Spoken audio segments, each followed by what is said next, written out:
State vice president BC మహిళా committee అండి. నా పేరు గోస్కే మంజుల.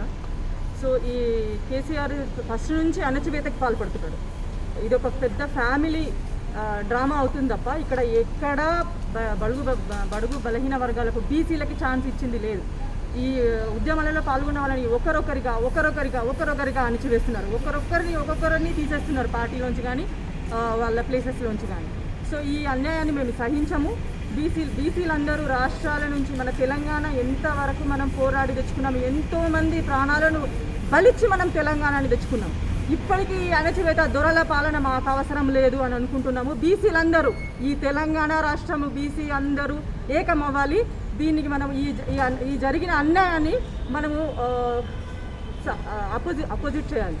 సో మనం అందరం దీనికి పోరాడాలి. అందుకని మేము మా బీసీ మహిళా సంఘం నుంచి మేము రాష్ట్ర మహిళలందరికీ పిలుపునిస్తున్నాము. అందరూ ఏకం కండి, పోరాటానికి సిద్ధం కండి. Thank you.